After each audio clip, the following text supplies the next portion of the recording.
Hi, everybody. I am Mr. Moffat, and I am a music educator and a jazz performer, along with other types of music, but jazz is probably my favorite to play. And I'm going to talk to you guys about, I think you're working on 12-bar blues and B-flat. And I have a few thoughts on things I think could help, maybe with developing confidence playing a solo and, doing it musically. It's really hard to get up in front of people sometimes and to just play a solo because you're creating it on the spot. There's that fear of the unknown where you in your mind you don't know how it's going to go. You kind of psych yourself out. Sometimes you maybe have some negative self-talk like, oh man, I'm going to mess this up. I don't know what to play.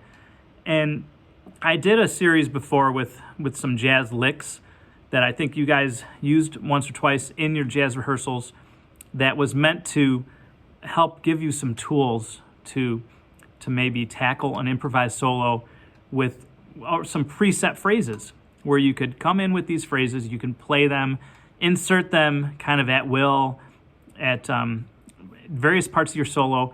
Where you want to weave them in and put them in is up to you.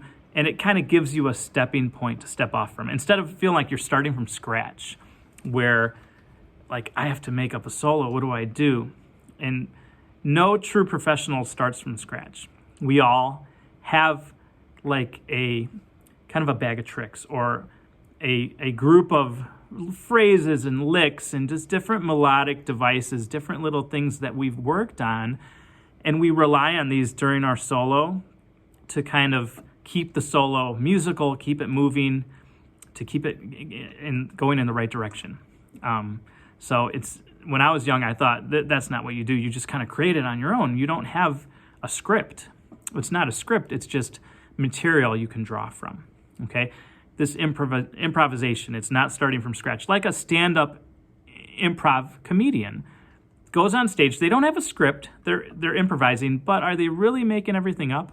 I would argue no. They have worked out a series of funny stories and situations they tell and jokes and punchlines, and they've rehearsed these things. But then they go up and they tell them in different orders, and maybe they leave some of them out, and then they interact with the audience, and maybe they see someone and they talk about the shirt they're wearing or what town you live in. And so they're improvising off of the moment, but they're not creating everything off the top of their head. It's the same in music improvisation. You have a series of things that you can draw on. So one of those things we can draw on, we talked about, are the jazz licks, or just little tiny melodies that you could kind of play and put in, and they work and they sound good, and you know how to do it because you've practiced it. So that's one thing you can do. Like one of my jazz licks I had during, I think the licks that I wrote for you guys was this one. This is the last one. It's one of my favorites. All right. So that one is it's just a nice solid phrase. You can start the solo with that. You could end the solo with that. You can insert it anywhere, and it works really good. Now that one I played in the key of F. We're doing the key of B flat right now, so we'd have to change keys. But that just takes some sitting down and figuring out, well, what are the notes? How am I going to fit them into this solo? Besides licks, there's something else I use a lot when I'm soloing. It's called special effects. Some people call it extended techniques. Every instrument has a series of extended techniques that are things that are maybe more advanced skills and abilities and just special tricks on your instrument that are fun to play and unique. Not everyone can do them or knows about them. And if you add them into your solo, they're a real fun thing to do. So I have a couple horns. I have a saxophone here and I got a trumpet, because these are two real common jazz instruments. My apologies if you play an instrument besides one of these two that I don't have in my lap. Nothing against your instrument, but these are just the two I grabbed. I'm going to do some special effects on both. So in my soloing, there's a number of things you can do. The one I'm going to focus on today is false fingerings. All right? So if I'm playing a B-flat blues, on alto saxophone, it's a G blues. Okay, so I'm going to focus on G.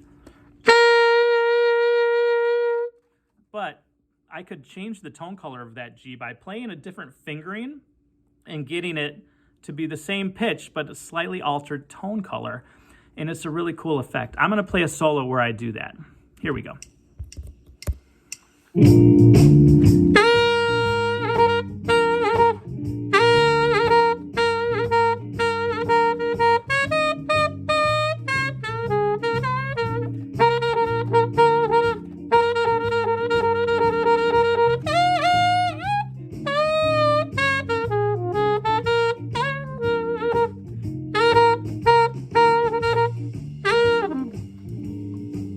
Now we could do the same thing on a trumpet. It's the same set of principles. So if I play that concert B flat, it's a C.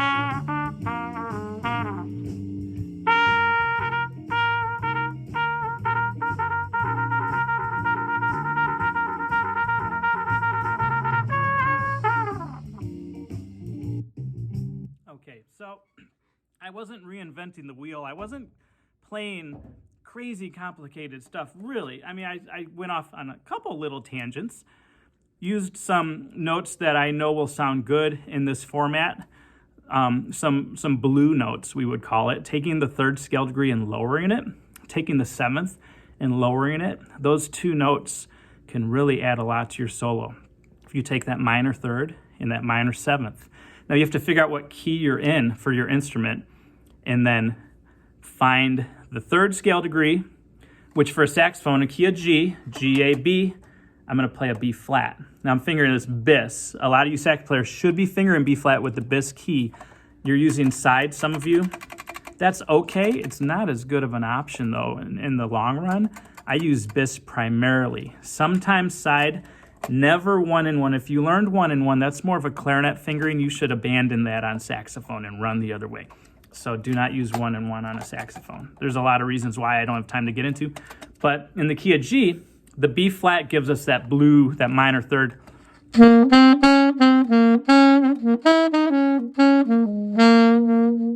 And it just has a real nice sound to it. And then the F natural on top is a minor seventh.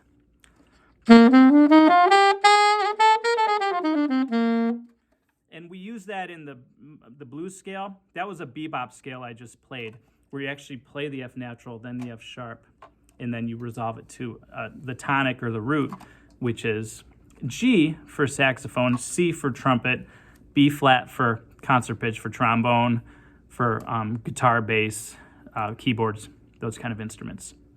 So when you're soloing, I just realized I talked about the false fingering for G and for trumpet, the false finger, but I didn't tell you what they were. I didn't show them to you. So let me do it real quick. So for saxophone, when I'm playing a G, it has to be a high G with the octave key. The false fingering would be dropping your right hand, second and third finger, and the low C key. If you drop those three keys while you're fingering a high G,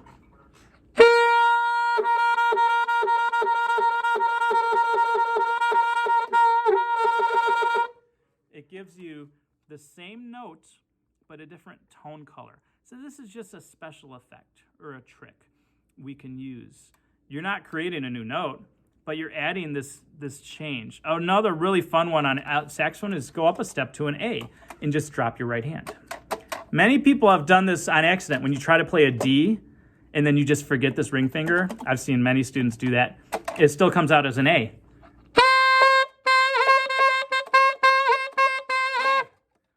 And it's a very easy fingering because you just drop your right hand. So that's another fun false fingering you can use. In this scale, it would be the second scale degree. I wouldn't use it that often in this solo, but it works. For trumpet, on a C, I'm going to drop the second valve and the third valve.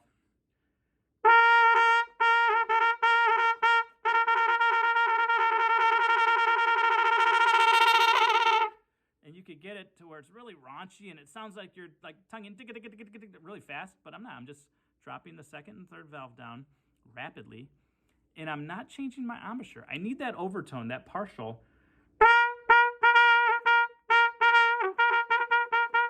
I need it to be the same.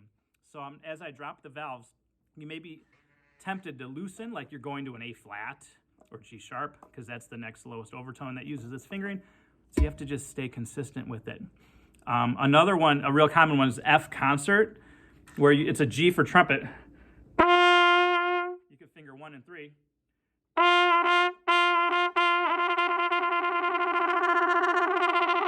you have to be real careful to not hit the middle valve, and that gives you that alternate or that false fingering, where it's the same note, but it's a slightly different tone color. Now, why don't we play these notes with those alternate fingerings? Because when you hold them, they don't have the same resonance. They don't carry with the same dark, rich tone color, and they're slightly out of tune. But that's not a problem when you're playing them very quickly in rapid succession in like a jazz solo. It's no problem at all. And in fact, that change of tone color is kind of cool. You know, in jazz, you have more liberties with your tone color than in concert band classical music. You want to be able to create your own sound and something unique. Where in concert band, you need to blend and you need to get inside everyone else's tone and have a nice, warm, round, rich tone color. It's quite a bit different in jazz. That's one of the reasons I like it. It allows for individualism and your just ability to express yourself. I think you have much more rope, so to speak. So those are some things I do when I'm soloing. If your instrument is a different one than what I played, then seek out alternate fingerings. One way to do it, look at a fingering chart.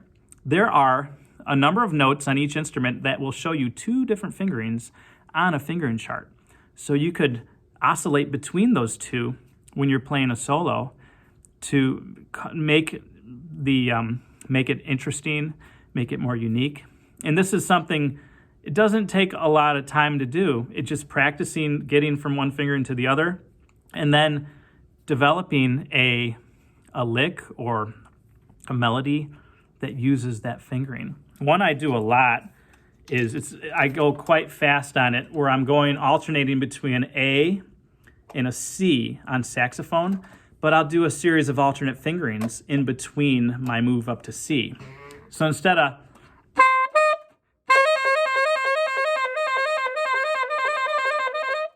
where I'm lowering my hand and then I move up to the C. And then you could also add in other notes to that, like my G. I could go G, alternate G, A, alternate A.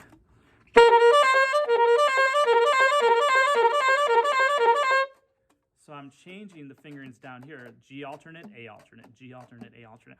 Now that takes a little bit of time to just practice, and that may sound really weird and just too chaotic to put in a solo, but I've put those kind of things in solos before. If you pick your spots and do it, you know, smartly and find a place for it. You know, that wouldn't be in a nice slow blues. You wouldn't want to start going because it sounds chaotic. It doesn't fit the mood. Everything you do needs to fit the mood of the song you're playing. So I challenge you to experiment with trying to find special effects and tricks on your instrument and putting them in your solos. Some others are changing the tone, growling, smearing, falling, using vibrato, bending notes. These things are all done with the embouchure. Most of them are done with the embouchure. So those things can make a good player sound great. They can really, add to your musicianship, and then it just adds to your confidence level. If you can do more, you just feel better about going in to play a solo. Like, yeah, I've got a bag of tricks. I know some things I can do that I've worked on, and I'm going to nail this solo. It's going to sound good. I remember a time when I used to go into solos being really nervous. Like, I don't know how this is going to go. I hope it sounds good, but I can't predict the future. Well, you can't, but you can prepare for it so you can be ready. And one of those ways is trying these false fingerings or alternate fingerings. So hopefully that you guys can all experiment with some of those and put them into your solos into the future. All right. Hope you enjoyed this little mini lesson on one aspect of improvised soloing, one way to tackle it, just one extra thing you could try. And I hope you start adding those to your solos. Good luck.